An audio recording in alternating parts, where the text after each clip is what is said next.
Hello,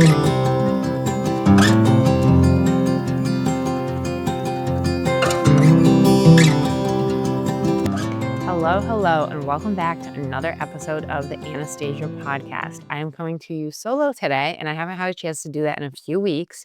We're about in the middle of November. So the way that I record podcasts, I have like a backlog of 2 to 3. And I kind of like that because by the time I get to editing a podcast before I release it, it's actually nice to be like, oh, this is where I was at 2 weeks ago. And like, here's how things have improved or changed or whatever.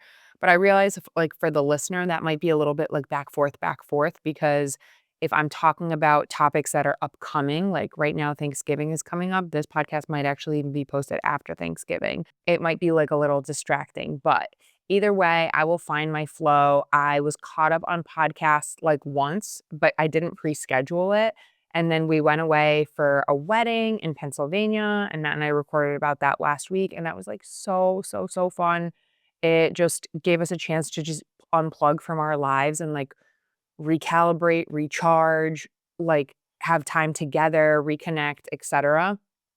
But it also like I want to tie in how like I started doing an audit of my schedule while I had that time away because I had a little bit of clarity. But where I'm sitting at right now, Magnolia has started walking. She woke up the morning of her 11-month birthday and decided she's done crawling. Obviously, they still crawl when they start walking because they're building the strength and confidence to continue walking every day. But it has been so cool seeing her walk. And I will say, knock on wood, I have learned from doing this podcast, I should just probably never talk about her sleep schedule because I jinx it every time. Magnolia, the day she learned to walk, she slept through the night. And like, one, I was kind of like, maybe that was like a fluke thing because I don't, whenever she sleeps through the night, we don't get overly excited. We don't get overly like anticipatory or we don't get like overly zealous that like, okay, this is finally it. She's going to be a good sleeper. We just, okay, if we had a night where she slept through the night, awesome. Usually we don't sleep through the night though, because we are phantom waking up like to anytime she groans or anything, just thinking like, okay, she's waking up. So it just takes some time. But the 3 days that she's been walking, she has been sleeping very well, like very well. And I honestly think it's because she's very tired and like she's really exerting a lot more energy, which part of I feel like her poor sleeping is because she's always done too much. So when she naps or sleeps, she's overtired. She's like severely overtired. There's a lot of developmental things she's always plugged herself into, and we're always out doing things. Like we always hike the dog. She's outside every day, rain, shine, whatever. But this, I just feel like, is different. We finally reached this point where she's had a bunch of teeth break through. She's like developmentally at all these stages. She's already done the moving. She's done the crawling. She's done the cruising with furniture. Now she is mobile and she is just so proud of herself. And it's so cool. And other parents out there know it is a huge celebration and it is a huge just milestone, for the parents and for the baby when they start gaining that mobility. So she's already been getting into everything ever since she's been crawling. She learned how to crawl up our stairs in January. No, I'm sorry, not January. She was 1 month old. She learned how to crawl up the stairs in July, end of July, right before we went camping. So for reference, this girl's been getting into everything for months. It's not like I know parents say, oh, just wait. Like now she's getting in everything. Like no, she's been getting in everything. She needs to be contained. She's always been needing to be contained, but we're really excited for her to like continue to see her like develop her strength and skills and grow and just support her in any way that we can to just really help her get that like confidence in herself that she is a little baby girl on the move. So, something that I want today's topic to be, it's going to be a little bit of an ADHD episode. We're going to have a few topics. Like, I took some notes over the past week of things that I was just thinking about a lot on repeat that I wanted to talk about. One of the things is you are not crazy. You just haven't slept in 11 months. When Magnolia slept through the night, the day that she started walking, I went back in her crib app and she has the Cradle Wise and there's an arc on the crib with a built-in camera and it monitors her. And like if a baby fusses a lot at night, the monitor senses it and it starts like a very gentle rocking for her.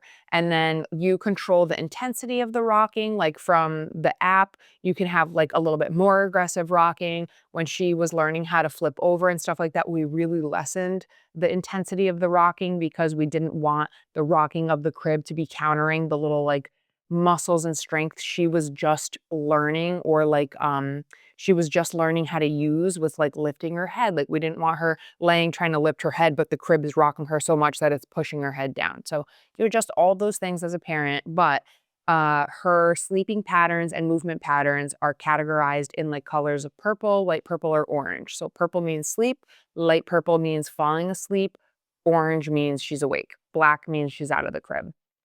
So I went through and I'm kind of just like reading every little grid, like looking at the colors, and I'm looking for when there's not a bunch of disruptions of like light purple, orange, black. Like I'm looking for like a long chunk of just purple. And the last time Magnolia had slept through the night was October 11th.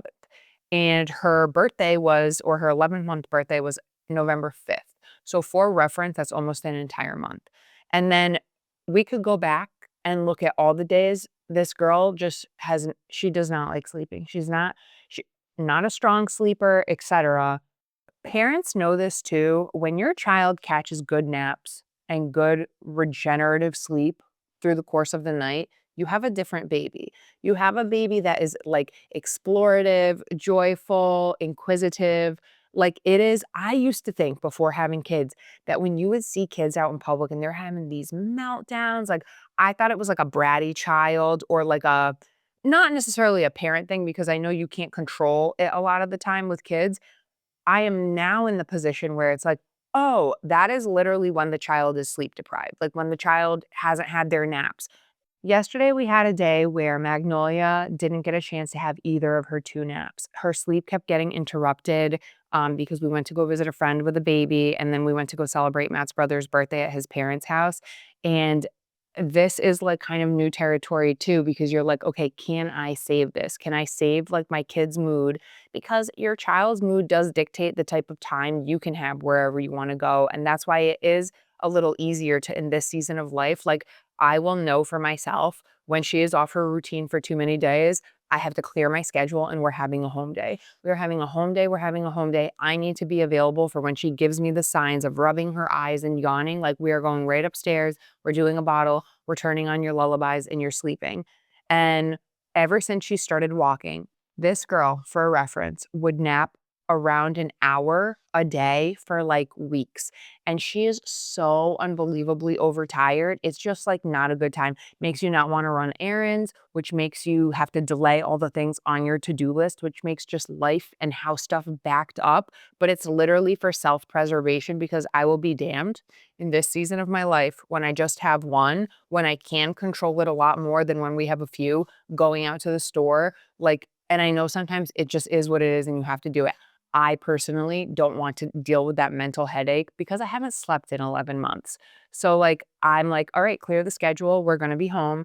I will run errands on grandma days and we will do our best to make it through this season. Something that's really hard as a first-time parent is you don't know when the light is at the end of the tunnel. It's your first time still doing this, so everything feels forever.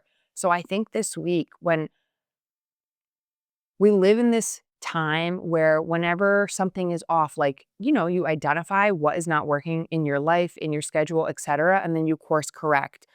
I constantly have to go back to this like Anastasia.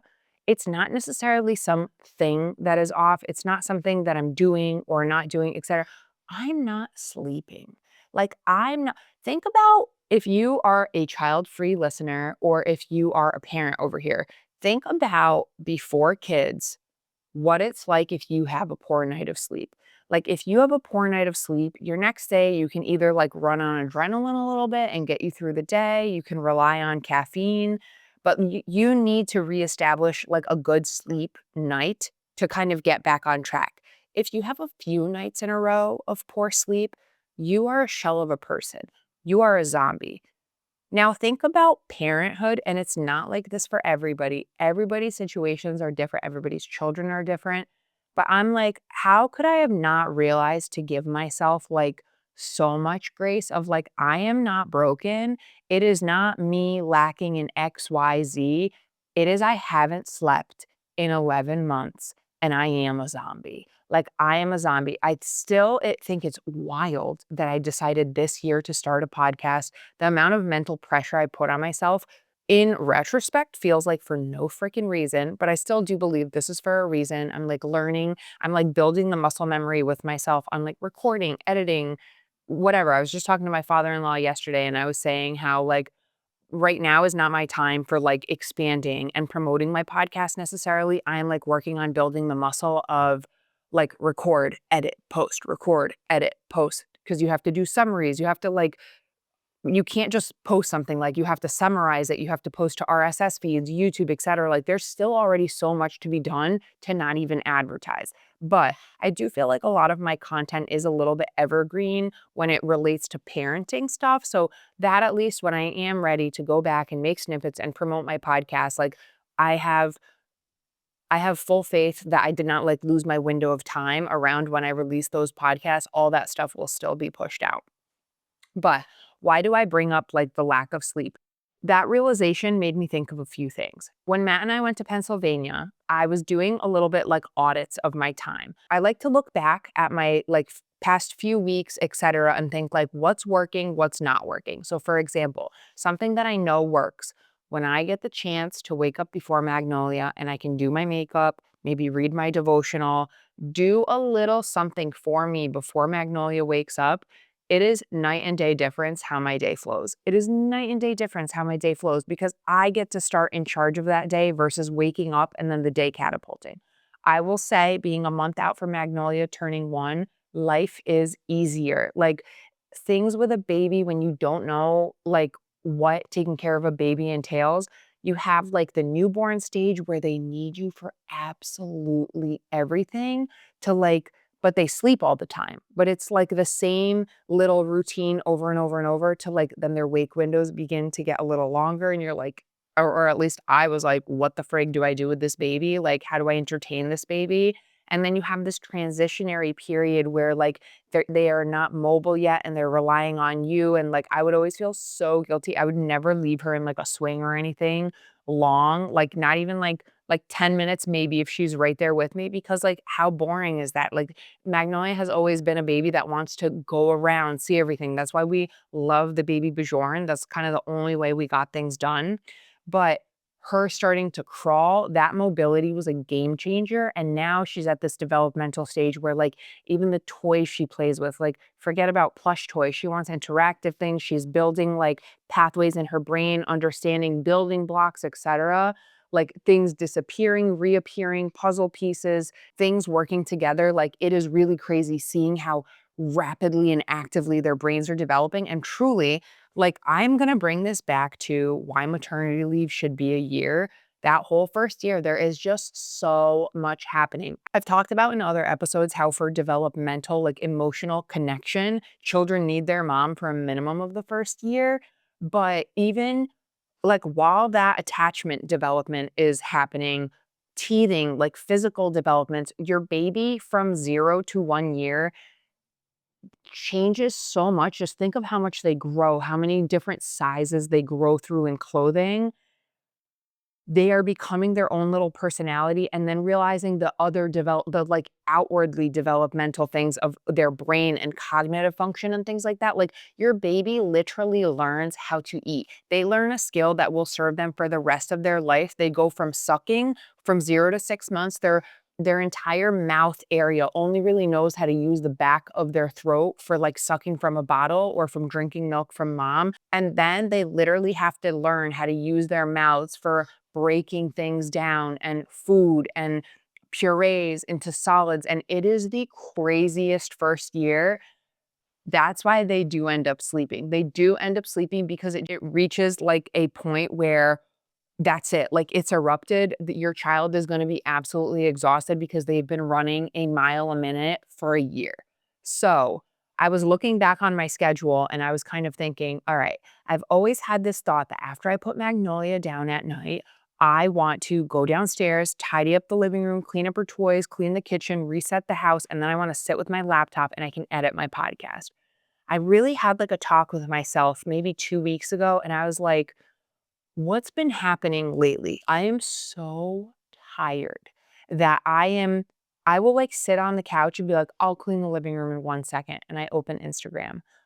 I don't even want to tell you how long I scroll. Sometimes it's longer than 40 minutes. It's honestly sickening.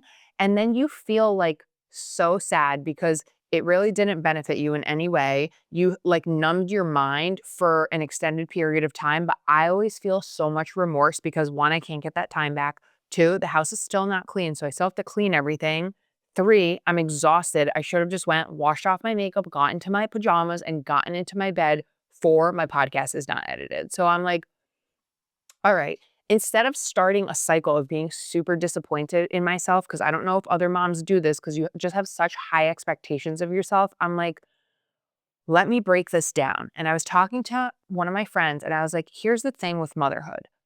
Your job starts the moment your kids wake up. Honestly, even before then, because you're anticipating what they're going to need to eat, what they're going to wear, etc. You are in your work mode from the moment you wake up to the moment your kid goes to bed. And even after sometimes because you're cleaning the house. That is not a 9 to 5. That is so far beyond those hours that I'm like, Anastasia, give yourself grace. This is a reality of the season of life that you're in. How do you rework this? How do you make the season of life that you're in right now work for you? And I'm like, okay, number one, I'm no longer going to feel bad about not getting to work on my laptop when my kid goes to bed. What am I going to do? Because I still do need to work on my laptop. I'm like, I'm going to have to protect my time like a Herculean effort on Mondays and Thursdays to get work done. I'm also going to have better discipline on those days to not get distracted because even like think of you're like just living your life and you realize you need to order something on Amazon that you ran out of in your house that you don't remember. I don't even have the opportunity sometimes to sit down and look that thing up and ship it to my house. So all that stuff gets saved for when I have like baby free time. And it's just you do your best. But realizing and giving myself permission to acknowledge that the job of mom is so much more than a 9 to 5. It is all day. It is exhausting. And while you're momming, you also are, if you're home, typically you are taking on the mental load of the cooking, the cleaning, the laundry. I will say I have a great husband. He is really great with helping with anything that I need help with. And I express often that I need help. And he is like right there to help me. But still, when he is working crazy amounts of days, laundry still has to get done. Laundry has always been extremely difficult for me, and I'm trying to rework that pattern in my brain too, because I used to be like, okay, I'm only going to do laundry while Magnolia's awake because I didn't want to spend nap time doing home stuff because it's not refilling my cup. And then I truly felt like a robot all day, just serving my house, serving the baby, serving like literally never filling my cup. Then it kind of gets to the point where it's like annoying doing laundry while the baby's awake and it's almost easier to just be with the baby playing with her toys because she's getting into everything. But I'm like, okay, if I can get a load of laundry done, folded, put away, hung, back in closets in under 10 minutes, I can like deal with that discomfort for 10 minutes because it's not worth that load of laundry, the next load of laundry, the third load of laundry, etc., piling up. And then I have like an hour's worth of laundry to separate and put away. And like, I don't want to spend any of my free time doing that because usually the free time I have to do that is at night after I put her to bed. And again, I'm so fatigued that that hour it would take me to do laundry, it's usually taking about an hour and a half. There are shortcuts I'm trying to remind myself that like can take your brain out of the task that you're doing, like listening to a podcast, etc. I'm finding I'm too tired by the end of the night to remember like, hey, I can listen to a podcast right now and do this. I'm more like, this is punishment and I have to like dig my heels in and get this done and then I can go to bed. And then what do? I end up on my phone, etc. So the time audit of going through my schedule with Matt really helped me see that like it's not a me problem because I was being like, I'm not good at this. I'm not doing a good job on follow through of this. I'm like, it is the nature of my life right now. And here's how I'm going to course correct. In 11 months, I've never been able to sit down with my laptop and edit my podcast after I put her to bed. Even when I was still pumping, like I'd put her to bed and then it would take like an hour to go downstairs, reset the house, pump, and then wash off my makeup, whatever, go to bed, like hour and a half. That was crazy. you're just done. You need to go to bed early to recharge, to be able to take on a new day. And that is just the permission I'm giving myself moving forward. I'm going to try to be very disciplined on Mondays and Thursdays with flexibility, because you can't always control everything, but reminding myself like plus sleep deprivation, plus taking care of a baby 24/7, Anastasia, you're actually doing pretty freaking good. You're doing your best. And what you're doing right now, it's not only good enough, you're doing a great job. It's more than enough for right now, even though I'm my biggest critic. It's okay. We move on. The next thing I wanted to say is I kind of had this observation too of like, is my baby a bad sleeper because I didn't go back to work? I was like, in a make-believe world where I'm back in corporate America, I'm like, I would probably be waking up at like 5:30, doing a little bit of stuff for me, getting myself ready, and then going and waking up my baby to get her ready to bring her to daycare. And this all got sparked because I was following an influencer who has 3 little kids, and she was kind of sharing their morning, and she went in her baby's room and woke up the baby, like to wake the baby up for the morning. And I was like, why would you ever do that? Like, that was so foreign to me. Like, I physically could not fathom mentally why you would ever wake up your child. That expression, never wake a sleeping baby, I literally was like, why are you waking up your baby? But because she homeschools too. But here's like, I was kind of challenging myself with those thoughts like, okay, well, why do people do that? If you wake your baby up around a certain time every single day, the baby is ready to go to bed at around, like for their first nap, at around the same time every single day, which will dictate the baby's second nap, which will like help you arrive to bedtime a little easier. I think from the get-go, because I've been home and because nights have looked like what they look like, we never got a chance to really establish timely routines like that. We have systematic chunks throughout the day of like her first wake window and her first nap, her second wake window, her second nap, and that all fluctuates with different timings, whatever the day allows, etc. But I was like, I wonder if that was my life Monday to Friday, by default, your child ends up shaped into this mold where in daycare, they have the 1 nap, the 2 nap every single day at the same time, systematic. I drop them off at the same time. I pick them up at the same time. Like, I wonder if that is a very real thing. I don't know. It's not my life. It doesn't I don't have anything to, like, real life compare it to, but it really did make me think, like, I wonder if Magnolia's sleep would have improved if I was going back to work. I will say, personally, the choice that we have made as a family, I am home with her. I got to be there for her, see so much of the development, and, like, it's gonna be different with a second kid, a third kid, however many kids we end up having, but this was like, it was a very neat observation for me to think about it like that because maybe I will be a little bit more rigid with scheduling, I guess, with future kids. At this point, like we're getting into a better groove with Magnolia, but we'll see. It can't always be perfect, but also maybe that's the silver lining in being home that your child doesn't have to be on a regimented schedule like that. And I will say, this also ties back into why I think maternity leave should be a year because if you have the flexibility and you just know this first year, my job is to be with baby, and you establish whatever type of routine, day to day normalcy you want with your baby, that's your prerogative, but you have that year.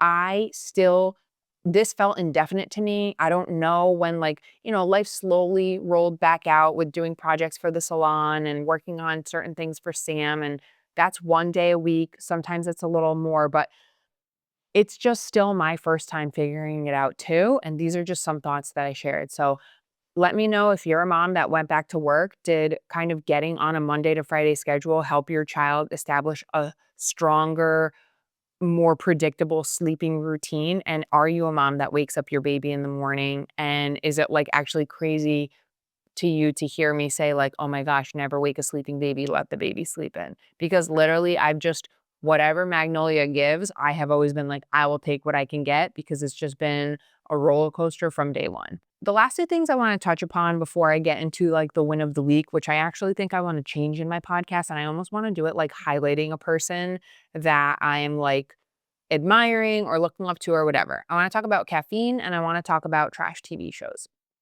We don't have Netflix right now. I have my brother's Hulu account. We have HBO through Matt's cell phone plan. We do have Apple TV, but like we don't really use it unless like your friend and neighbor is on. We don't really watch a lot of TV. So we really need to do an audit of all of our subscriptions because I know that there's stuff like rolling in the background. For example, when I was setting up my podcast, we had a subscription to a music service that we were paying monthly for like 5 years and we didn't know because it was just set up through our Apple account. And when I did the math on how much we overpaid instead of just doing annual subscriptions, it made me physically ill. Ill. And like that's not even stuff that you see in your bank account every single month. So it was just like summed up into one thing. So those kinds of things. Life gets busy. You really need to audit all of your subscriptions. So I say this because I haven't had Netflix. I like Netflix to me, the only things I like to watch is like Selling Sunset, Selling the OC. They had an almost 2-year gap between seasons being released. So it really was like, okay, when I want to watch the show, because I binge shows, I'll binge it. And then I don't need Netflix again. Because I haven't had Netflix, my Instagram has not been pushing that content to me, which when I kind of realized the other week that a whole nother season of Selling Sunset came out, and not only came out, but they also did the reunion show, I was like, no, this is actually crazy because of how much our phones are wired to listening to us and promoting things that you swear sometimes it's you only even think the thoughts and then they somehow know. And then that's all the ads that you're getting. I was like, wow, this is actually crazy that because these accounts are not like synced and talking to each other, I just got like peace from that. And that was like really, really cool. Then when I started noticing it, and I think I was telling Matt about it, I was talking about it, and then they started promoting that stuff. I'm like, that's crazy because it literally came out almost a month ago. And like I had a month of radio silence versus you guys know I love Secret Lives of Mormon Wives. That new season is coming out this week, and that's been being promoted because that's on Hulu. And I do actively have Hulu. I love watching Gilmore Girls on there, just sometimes in the background, etc. So that's what I had to say about that regarding caffeine. When I was pregnant, I started drinking 8 ounces of caffeine a day, cold brew coffee. Before then, I think I was drinking 10 ounces. Now I drink 12, but I don't have afternoon caffeine. I used to feel this middle of the day exhaustion, and I would feel it very strongly. And when I cut out caffeine in the middle of the day and I would catch naps like with Magnolia, I noticed I didn't need afternoon caffeine. I don't think I've had afternoon caffeine in over 3 months at this point. I don't remember having afternoon caffeine this summer when we did our beach vacation or whatever. So I'm trying to like play it backwards. I don't remember when it's like slipped and stopped being a normal in my everyday routine, but I do remember any time that I was actively having caffeine in the afternoon and I would miss it, that dreaded migraine that would come in would make me so angry because I was aware I was like addicted to a substance and I needed it. And I was kind of just thinking about caffeine this week and how our culture, society, we are so over caffeinated. My husband, for example, yes, the nature of his job is different. He needs to be on and alert and ready. And his schedule is so crazy where he's not just working a Monday to Friday, 9 to 5. He's sometimes working early in the mornings. He's sometimes working extremely late nights. He's often working overnight as well. So that is just a like shitstorm in itself. And you are just doing your best caffeinating to make it through to stay alert. Matt has, I think, about 600 milligrams of caffeine a day. However many milligrams are in 12 ounces of cold brew coffee, that's how much I have. I don't power chug my coffee, maybe takes me an hour to drink it, and then that's my caffeine for the day. I also have always been a person who I fall asleep very easily. I love taking magnesium. I feel a complete difference. Magnesium, I really believe through trial and error, I just take 2 capsules of the dose is a 3 capsule thing. I just get it from Whole Foods. But 2 is like my sweet spot. I take it and I sleep deeply and soundly. When I don't take it, I have much groggier sleep and I have phantom wake ups to Magnolia, but she's sleeping and I'm thinking she's waking up. So I just ordered a case of Sleepy Time tea from Celestial Teas. I'm wicked excited. It's 6 different flavors. Sleepy Time teas used to be my jam. I remember looking at them in my tea cupboard and being so sad because I knew I wasn't going to get sound sleep with Magnolia. Little did I know, I didn't know how little sleep I was going to get and for how long with Magnolia. But I just remember thinking, it's not even my time. Like, I can't even now that I've had the baby, I can't even go back into drinking sleepy time tea because I don't get to sleep through the night. And I think I'm finally getting to the point where now I can enjoy a sleepy time tea, winding down at the end of the night and just slipping into la la land, sleeping deeper, sounder, and getting ready to start my day. So, with that too, I want to say something about alcohol. I have just like not been enjoying drinking at all in this season of life. And I think I love like a social drink. Like I love when we just had the wedding, it's a celebration. I had one drink the entire wedding weekend. I had one apple cider with a nip in it and like a heated apple cider. It was delish. And doing that when you're around everyone and you're just like all your emotions are already over heightened because you're so excited celebrating love, that was really fun. But other than that, I like have no desire to get turned or even like a little tipsy because my life right now demands so much of me. It's not worth it. It's not worth sleeping poorly. It's not worth like waking up and feeling groggy. I remember like a few months ago, my husband picked up, like, we did a date night. He picked up some ciders and some beers for him. We had dinner. I had one cider, did not even get turned. That night, Magnolia woke up 3 times. And I literally remember sitting in her room, rocking her, the haze and the fog and the pounding in my head of just like my body deeply wanted to sleep and I was getting woken up. I was like, this is my reality, my child waking up, and it is what it is. Variables I can control, drinking is off the table. Drinking is so off the table, it's not even funny. So I'm just really enjoying being in a much more sober state of mind. Again, everybody's different. I'm not telling other people to not drink or anything like that. I believe do things in moderation, do things if you enjoy them. I am personally a more sensitive person to certain things, so I do think it, like, makes me feel worse than other people. It's the same reason I don't like smoking weed. It's like, I don't like that stuff. I don't like drinking a lot. I never liked drinking a lot. I always would feel terrible, and I mean, hungover, I don't think I've been hungover since I was 21. The last thing I wanna talk about today is, like, a mini win of the week, which is Magnolia walking, but then the next thing, the person I wanna highlight is anybody else watching Candace Owens podcast? She goes live every Monday, Tuesday, Wednesday, Thursday. Say what you will about Candace Owens. This is not me pleading a case for her or against her. I think people who like true crime would actually really appreciate her podcast series right now. So when Charlie Kirk got assassinated, she toured and built up TPUSA with him in its early years. Candace Owens used to be like considered a conservative. Then she was considered a far right conservative. Then she was denounced by everyone when she was talking about and Gaza and all of that stuff because they're like, why do you not have blind allegiance to Israel?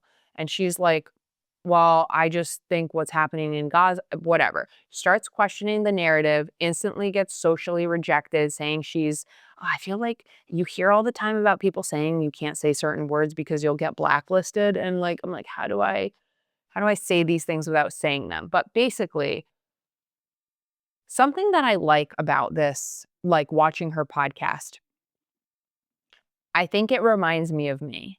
I think if something ever happened to someone that I love, and in my soul, I knew that the story I was being told about what happened was wrong, I already go off the deep end for like fighting for things that are right.